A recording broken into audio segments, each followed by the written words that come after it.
Halo semuanya, pada video kali ini kita akan membahas keanekaragaman tingkat ekosistem. Langsung kita bahas aja yuk.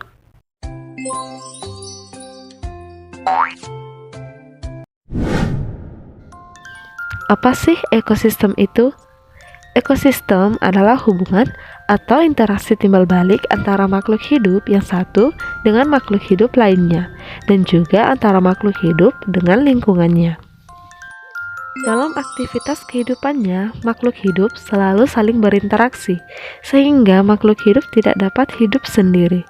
Makhluk hidup juga bergantung pada lingkungan sekitarnya. Mengapa? Karena manusia memerlukan komponen abiotik yang terdapat di lingkungan sekitar. Komponen abiotik yang diperlukan makhluk hidup antara lain oksigen, cahaya, air, tanah, cuaca, dan lain sebagainya. Dengan adanya perbedaan komponen abiotik menyebabkan terjadinya perbedaan cara adaptasi berbagai jenis makhluk hidup. Hal inilah yang menyebabkan adanya keanekaragaman ekosistem. Coba perhatikan ekosistem gurun berikut.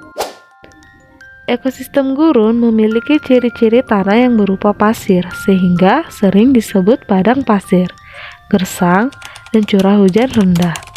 Suhu di siang hari sangat tinggi hingga dapat mencapai 45 derajat Celcius. Hal ini menyebabkan penguapannya juga tinggi, sedangkan pada malam hari suhu sangat rendah hingga dapat mencapai 0 derajat Celcius. Perbedaan suhu saat siang dan malam sangat besar, karena lahannya yang tidak subur, hanya beberapa jenis tumbuhan yang dapat hidup. Contohnya kaktus, dan contoh hewan yang hidup di gurun yaitu unta. Ekosistem gurun ini sangat berbeda dengan ekosistem perairan, di mana pada ekosistem air lingkungannya didominasi air, sehingga makhluk hidup yang berada di ekosistem ini merupakan makhluk hidup yang dapat hidup di air atau amfibi. Pada ekosistem ini, cahaya matahari terbatas, di mana cahaya matahari hanya dapat menembus beberapa meter aja di air.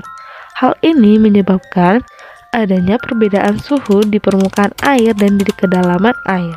Hal ini juga menunjukkan bahwa iklim dan cuaca tidak terlalu berpengaruh pada ekosistem air.